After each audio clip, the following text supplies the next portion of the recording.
What I want to talk today about is routing security yesterday, where it came from, what we're doing today, and what the future holds. It's a long presentation. I'm going to go through the first half pretty quickly. This looks like a clueful room that understands how BGP works, so I'm going to not spend too much time on that and really focus on the production stuff, the stuff you guys really want to know about how to use RPKI today. In the wild, I like to say, our comms person said, in the wild doesn't sound good, but I'm going to use it here, in the wild. Okay, we're going to talk about BGP and routing security. What is RPKI? Why use it? Origin and path validation, how they differ, and creating production ROAs. That's what we're finding is, as I go around and do these types of events, RPKI is what people really are interested in because it's like, great, I can make a real difference in 5 minutes, publish ROAs, get my route secure, awesome. So this is really something that's a big area of interest and something we as an organization are spending a lot of time on. So in the beginning, there was the internet, right? It was like, hey, we need a fault-tolerant networking type approach because hub and spoke in the Cold War, too easy to take out. BGP is phenomenal at doing that, right? It's great because it's so easy, right? You just set up sessions and things just work organically, routes are discovered.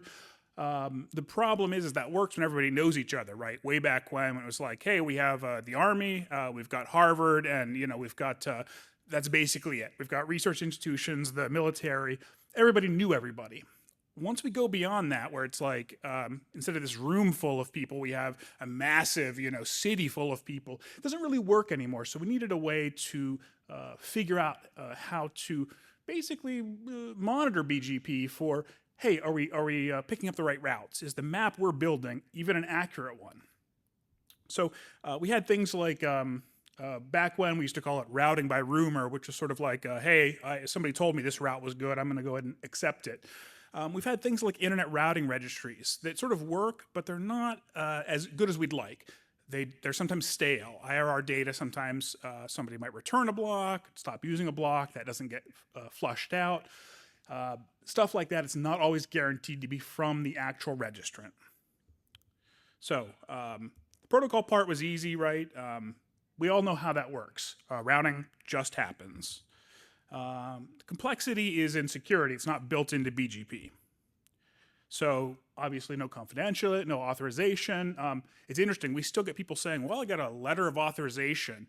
It's really like, it's sort of the most trivial thing you could forge. I mean, it's really, we're in an era where that's not really worth anything.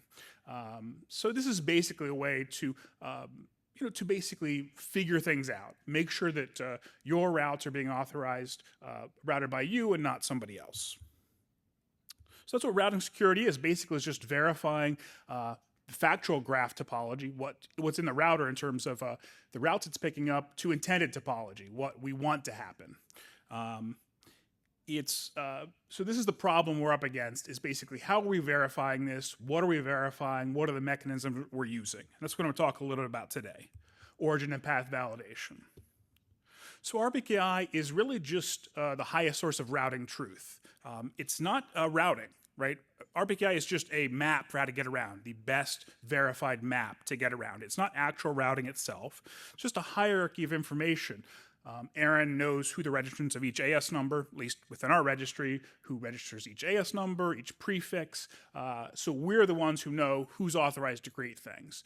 So we can basically make sure, instead of like a routing registry or an LOA where it's like, oh, maybe it's right, maybe it's not, the 5 RARs all run repositories. They're going to have all this information guaranteed to be published by the rightful registrant. 3 fundamental steps, registration. So we already have that. That's RPKI is just leveraging that existing registration system. And it turns out that's actually the left part, registration and publishing ROAs. I'll talk about what ROAs are in a second. That actually gets you most of the security you're going to want. You can validate, pull down the information, and use it to apply on routers to actually do route filtering. You don't have to do that. That's really useful if you have downstream customers that may be sending out information that you want to vet. Hey, let me make sure this is accurate. By just publishing your ROAs, takes 5 minutes or so, you'll get most of it because large ISPs, by and large, are doing this. The right 2 parts, validating and applying the RPKI data, it's really not something you have to do. If you want to do it, great. The more folks we have using RPKI, the faster bad routes get nullified, but the first one on the left, that's all you really need to use to get 99% of the value, I'd say. So what does it do? In short, it's really just right now route origin validation, making sure that if somebody in this room has a /24 block and they say, here's my provider, that they can create a ROA that says, only accept this other networks if you see it coming from my AS number. Don't accept it if it's coming from somebody else's. So it really just helps with route hijacking. I started an era in 2004. That was when we were getting a bunch of of blocks hijacked. It was really just, people were just, hey, I want to spam. Aaron's kind of caught on and they're not giving me space anymore. I'll just go find a random /16, a class B that I think's abandoned.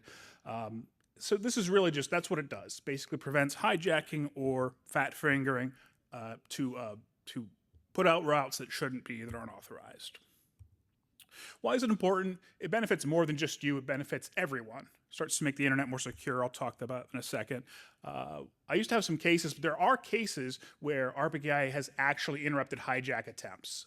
You guys remember YouTube got hijacked by Pakistan Telecom for a while. A couple of instances where that happens. Probably going to only keep happening.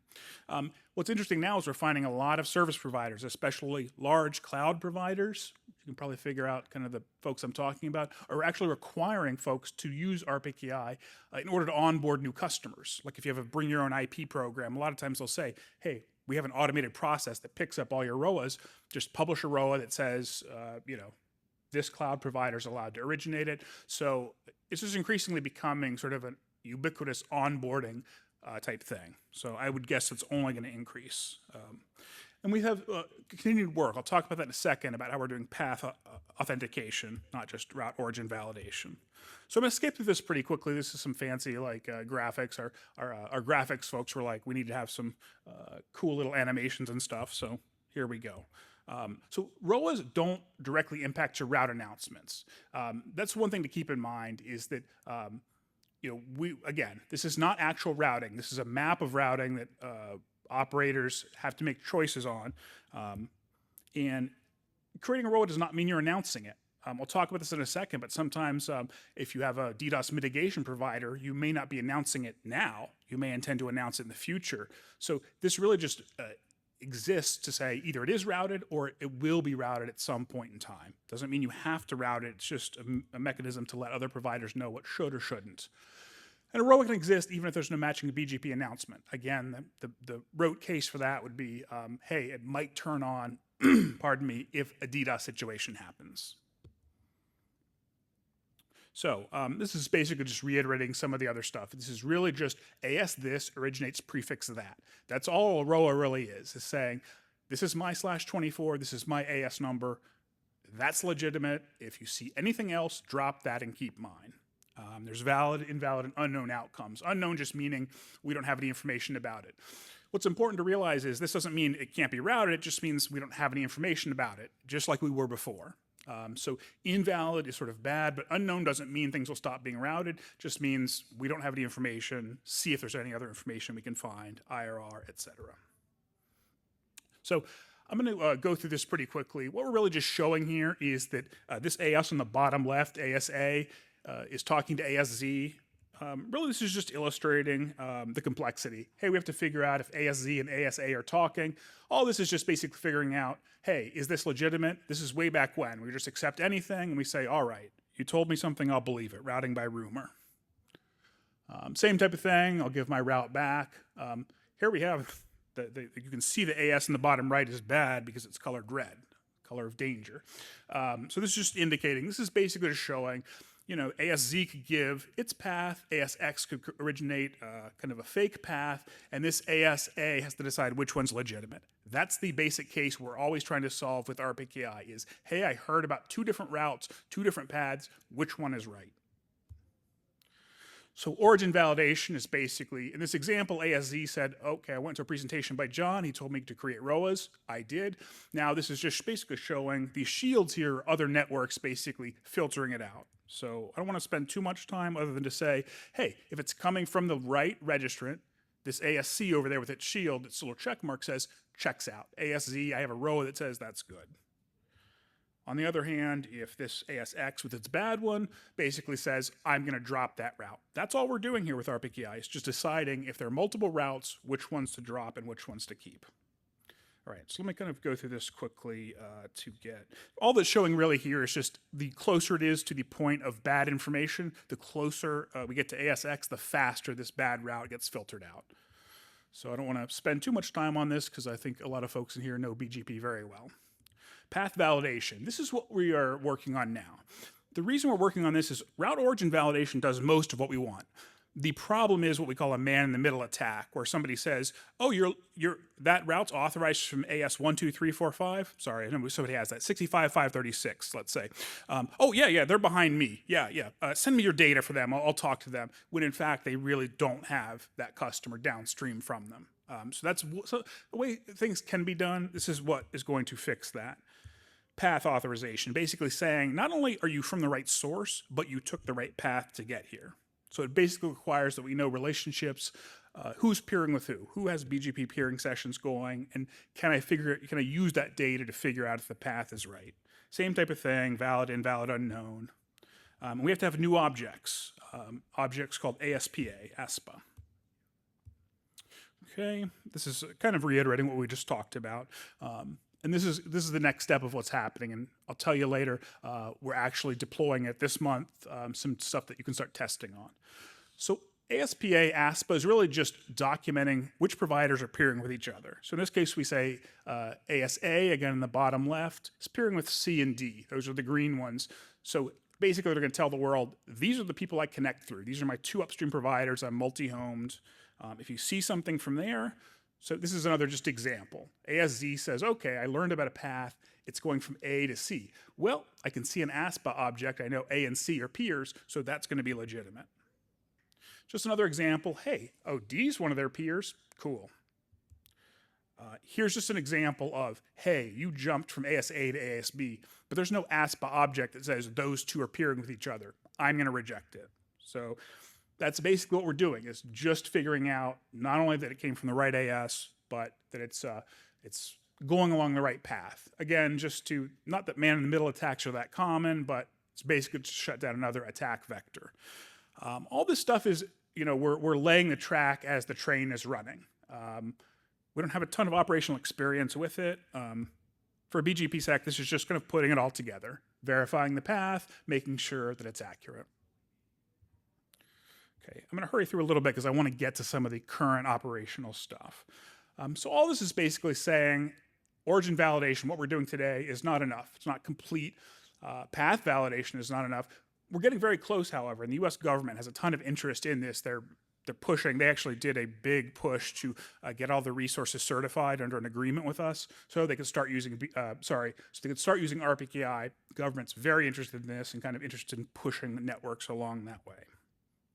Okay, so in terms of the development pipeline, what Aaron's working on, my colleague Brad Gorman is the senior product owner, for routing security. So he's working on all this. You can always reach him. It's routing.security@aaron.net. Gets right to Brad. We're giving you the ability to update ROAs. Right now, you have to remove and delete. It's kind of a hassle. It's easier. Hey, why can't I do this in one step? Now you're going to be able to do it. So basically, that's something that people have wanted, and it'll be nice. It's definitely a quality of life improvement. Here I mentioned ASPA object support, beta, and our operational test and evaluation environment is coming this month. Basically, we'll be testing that out. And something big that has been a little bit of a thorn in the side, I suppose you could say, is that RPKI right now only works for direct registrants, and it requires a registration services agreement be signed. That's actually why we spent a bunch of time getting organizations, legacy pre-Aaron, to sign an agreement. So that helped a lot. But still, if you're reallocated or detailed, if you get space from an ISP, or you as an ISP subdelegate space, right now they can't control their own. They can do it for the routing registry, not for RPKI. But we will be rolling out the ability to do RPKI for downstream customers. Kind of the same way. They have to be formally registered in Whois. That's the only way we know who's authorized, but that will happen. So I don't have a time frame on that. That's a pretty big lift, but it is coming in the future. Okay, so considerations when creating production ROAs. This is kind of the big topic of just the area of discussion right now is, okay, Aaron, RPKI, great. How do I create ROAs? Which one should I create? What should I look for? How do I know they're working right?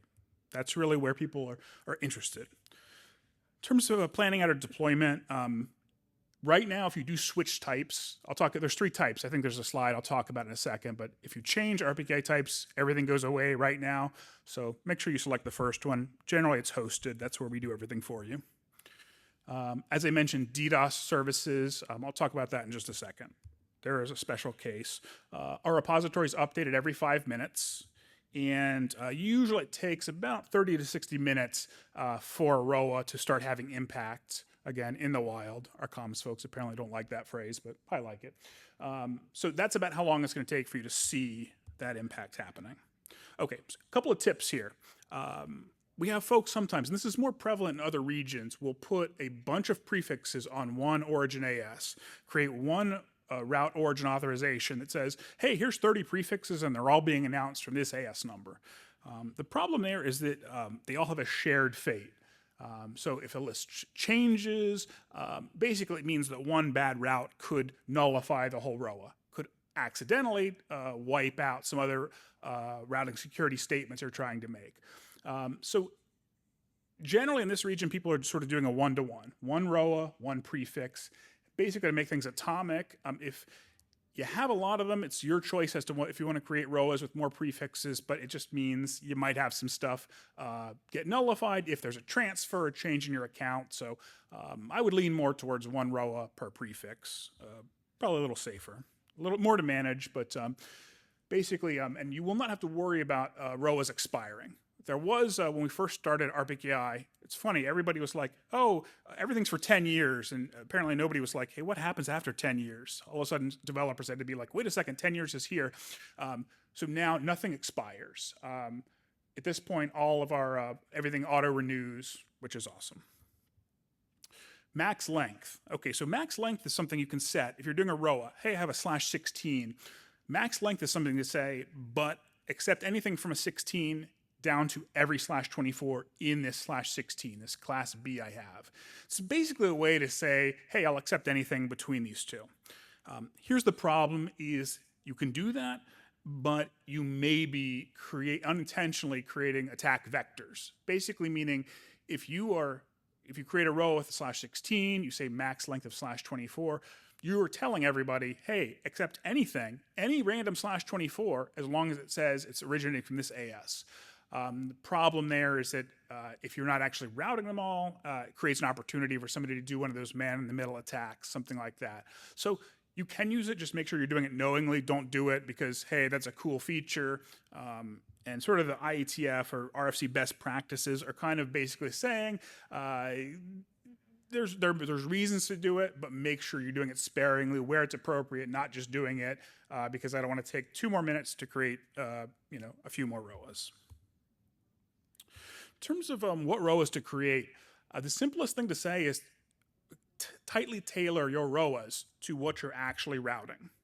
If you're announcing a /16, and several /24s, creating a ROA for the /16, the /24s you're routing, that works. If you only create a ROA for your /16 and you don't set max length anything longer than 16, all those /24s would be invalid. So basically just make sure you're creating ROAs that exactly match what you are routing, exactly as it is routing, or will route in the case of, let's say, a DDoS situation. And so here's some example, basically create ROAs for more specific, step back towards the aggregate, that can avoid the problem. If you ever have any problems, like I said, Brad, we have some technical folks, myself on occasion. If you ever need anything where you're saying, gosh, I'm deploying RPKI, I'm going to create some ROAs, but I'd like somebody from Aaron to be on the phone, we can always arrange for a call, Zoom, whatever, if that's something you need maybe hand-holding or just to make sure things go right. So this is basically just saying create ROAs that match your announcements. I already got to that. So we don't allow duplicate ROAs. Some folks have noticed if they've created a ROA that has an implied, this is an example, you create a /23 with max length of /24 that basically says accept the 23 or either individual /24 in it. You will not then be allowed to create a ROA for one of the 24s in it. Basically, if a ROA exists, a prefix exists, either literally or implied by a max length, the system won't let you create another one. So basically they're saying, we already have that, thank you, we don't need another. So just to conclude, so routing security is for all of us to do. What's nice is as you contribute data, you allow other networks to make intelligent decisions that secure routing for everybody. So one of those deals where the more people do it, the more useful it becomes. And what's heartening and what's interesting is actually we just reached more than half of the IPv4 addresses on the internet being RPKI certified. So we're actually more IPs are certified by RPKI than are not. It's globally. So that's pretty cool. It's already becoming ubiquitous and something everyone's using. We've put a ton of work. Brad has tried to work with our developers to really spiff up RPKI. It's something that's becoming, it used to be the main thing we did was if people's blocks would get revoked, reverse DNS would stop, their mail wouldn't be accepted, and that's what got them on the phone at 7 a.m. This is becoming the new thing where people are getting on the phone and saying, hey, this is something that's really important to me, so we're adding a lot of help videos and such. Like I said, you can always email us if you ever need any call or web session. We're happy to set that up. Hosted is the one that pretty much everyone is using. There are other flavors, particularly one that's called what some call hybrid, which is a repository publication service. Those all require you to run a certificate authority, which most people end up not wanting to do. So hosted is probably what you're going to want to do. As I said with the other thing, just make sure if you're doing a delegated or hybrid, please make sure you know what you're doing. That's kind of like the double black diamond. Don't ski this way if you don't know what you're doing. So stay away from those unless you're sure that that's something. And most of those are test beds. Contacting us. I would strongly recommend, you can always call us Monday through Friday, 7 a.m. to 7 p.m. Eastern. There's essentially never a wait. You'll wait 17 seconds. I think the HR director has like a little message telling you to get your ticket number ready, and then you talk to somebody who's friendly and can help you. Do that because Ask Aaron is something that might take like a day or two to get to us. If you have something that's just, hey, how do I do this? You want a quick response, give us a call. Like I said, the number of times the phone has had callers in queue has got to be almost never. We also have Ask Aaron, that's sort of a help desk ticket. If you want to put in a formal ticket to get a formal answer, that's the way to do it. Here's some RPKI FAQs. And as I mentioned, routing.security@aaron.net. Brad loves to help people with RPKI. So if you'd like to, just email that. He'd be happy to give you some information, help advise you on what ROAs to create, everything RPKI, he will help you. Community grant program. Just one thing to note, Amanda, who administers this grant program, has told me we don't have a huge number of grants. This application cycle is open through the 18th of June. If you're doing something that would basically be beneficial to the internet, technical improvements, information, research, the grants are kind of like 4,000 to 12,000, something like that, I think. There's a good chance if you're doing something like that, it'd be worth your time to apply. Apparently your list of competitors is not as big as it usually is, so something that, if you have something like that could benefit from a little bit of money, take the time to do that. And thank you very much. I'd be happy to answer any questions anybody has. Don't everybody jump to the mic right away. Hey. Hi, John. Aaron Atach, Akamai. Great talk. So you may not know this, but it's okay. I'm curious, what is the default implementation of MFA or 2FA for Aaron accounts? As in, if I'm a brand new account, am I automatically enrolled or forced to enroll in 2FA? And that's the reason why is we made some security changes, and in concert with that, everyone, not just RPKI users, everyone's required to use it. There's no mandatory type. You must have it. So it's either authenticator. I think we took voice out, but there's still text, FIDO2, stuff like that. But everybody does have to have one. So yeah, the reason why I ask is I think it's about 2 years ago now, Orange España was attacked by an adversary where they were able to get into their RIPE account and set a bunch of their existing ROAs to AS0. It was a very interesting attack mechanism, but in response, it was basically the account didn't have 2FA turned on. If they did, yeah, we interestingly, we actually experienced something like that, where somebody actually compromised an account, much smaller, but yeah, those do happen, but that's why it's important to have all this set up, so thank you. Oh, hi. I remember that Erin in particular had pretty strict legal requirements with regards to, I think, issuing of the trusted anchor. Is it being addressed somehow? Was it? So is your question, so right now the 5 RARs each are their own trust anchor. So is your question basically, is there work to have one trust anchor? Is that kind of where we're going? No. I'm sorry. I remember I was looking into it pre-COVID time, and Erin in particular had the most strict legal restrictions in terms of liability and everything. Litigious environment. What we actually did, so you may be talking about the trust anchor locator. You're talking about that? Okay, the TAL is now permitted to be distributed freely. So that's not a problem anymore. Basically, the lawyers were satisfied. We put something that says, by using this, you're agreeing to the terms. So that's basically, you're right. We were kind of slow with that, and everybody else, it's basically included with everything now, like Krill. So that shouldn't be a problem anymore. All right, that's great. Thanks. Yeah, I hope. If you find that to be the contrary to that, let me know. But as far as I know, it's widely distributed. It just used to be one of the major I know, arguments against. So you know, if I had the fiat, the power, but you know, it is what it is. Lots of lawyers here, unfortunately. Not here, but here. Yeah, it's speed everything up. Yeah, no problem. Anyway, from Clover. I've got a question about the ASPA, and I wanted to pick your brain on your estimate on when you think ASPA will transit from draft to RFC. Is that close? Because I see everybody is like testing ASPA, but it still remain a draft. I'm not sure if we're expecting any significant changes. So we're implementing it. So I must confess, I don't know if there's any additional work, but enough work is being done that it's ready to go into production. So I don't honestly know. But you can always look at email routing.security@aaron.net, and Brad could help you. I apologize. I'm traveling around a lot, so I don't always keep up with what's going on there. But we're prepared to roll it out. So the loaf is cooked enough for that. Okay, great. I mean, if you guys have confidence, then I'll be happy to do that as well. The other question is with regarding to kind of data analysis. Do you have any plans for kind of doing RPKI historical data archives, like what RightBriz is doing, like kind of a daily or even weekly, like a ROAs archive, something like that? It's a good question. I don't know that anybody's ever asked for that.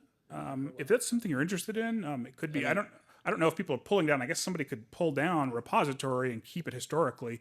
Yeah, I know. There's a RPKI views by Joop Snijders doing that. I'm just wondering if from official Mr. RPKI, what you call him. I don't know if we have any plans for that. If that's something interested, it's really the community would direct that. So, basically just if you're ever at a meeting, or just basically let our folks know if you're interested in that. Cool. And last question is like, do you keep like US or Aaron specific stats on the ROA coverage? Like I just took a quick look, and my two tells me that it's like 40 something, 45%. Yeah, we do. Brad presents that regularly. Basically, we're kind of in the middle. I think Riper and APNIC are above us, a couple below us, but we do keep those stats. And but it's just the reality is that this region is just a little slower to adopt sometimes, so we are behind. You think it's because of the legacy holders, or probably a lot of it? It's just yes, we have the most legacy space. We have by far the most space. We have as much IPv4 space as the next two RARs combined. So that's probably. And actually, we're going to start some data accuracy programs to try and find some of those old abandoned blocks and maybe reissue them because they're not doing anything. So. Thank you very much. Thanks. Hi, John Christoph. And just say thank you very much for what you and Aaron do. I know sometimes people are very frustrated with the process and the slowness sometimes of things, but I think Aaron is very thoughtful in the way they do things. So I think we're thank you. It's a we're nice very way lucky to have you. We're not slow. We're thoughtful. Yeah. Good. I had three questions, but you may want to defer them offline. That's fine. Okay. One is actually very divergent from what your topic was. But Okay. the first one, I've talked to Mark Costers about it, and he sort of promised me this would eventually happen. Maybe you know, or maybe you just pass it on. It would be really nice for researchers to be able to gain some sort of access to some sort of data about your publication points to see the access that's being made there, the logs essentially, or the equivalent of. So you may or may not have the answer. Yeah, I don't have any insight into that, but I can certainly send him a reminder. Yeah, that would be of great interest Yeah. for research purposes. The second one is I'm curious if you have anything to say about AS0, the use of an AS0 tell. I know a couple of regions have done this, and at least one region has explicitly decided not to do this. Yeah, so I know that it's probably a member-driven thing, but do you have any thoughts on that? I was always told that the idea was AS0 should be allowed. We don't, right? Actually, I just tried it like a few weeks ago, and I don't think we accept AS0 now, but I was told we intend to. Well, I mean, the separate tell where you publish the unallocated, unadvertised prefixes. And so people, like, I would thought this was kind of going away, but I heard from a big European provider who was interested in using this to be able to essentially do the equivalent of bogon filtering, which kind of surprised me. I don't know if that's going to work. I don't know. Okay. I'm sorry, I sound like Oliver North up here. I don't know the answer to that question. Well, this one may generate a similar response, but I think it's. I want to at least ask it to give you the opportunity to actually maybe educate the audience. You may not be comfortable addressing it, but can you say anything about what's been going on with AFRINIC, either what's been going on in the past, maybe what the current state is? And if you can't, that's fine too. Yeah, or if you want to take it offline. Basically, it's a great, interesting, tasty question. What I know is that basically there's a lot of work going on to strengthen the RIR system such that we're prepared if one fails. Basically, everyone's saying we have to be prepared. So I don't know the particulars of exactly where we're at with that, although I understand the legal stuff takes time and they basically want people to come to an agreement, but everyone's preparing as if an RIR could cease to exist and that somebody would ready to pick up the ball. So there's enough worry that basically we're assuming AFRINIC might, the possibility exists it might fail, and that's why plans are being created to take up the slack. So it's a real threat. I guess that's all the best I could say. I don't really know any current stuff. Hi, Jay here from Tillman Fiber. I know you covered the RPKI from the other side, but from ISP point of view, other than registration, what would you recommend? Like filtering the routes and making that's basically it. Exactly. That's the only thing. No other. There's nothing right now that really. The only purpose is, hey, here's a map of BGP land. Please make sure you're dropping these and accepting these. So that's I don't know. There's a lot beyond that. So really just use that to filter your routes, and that's going to accomplish it, I think. Thank you. You're welcome. All right. Thanks, everybody. Appreciate y'all's time.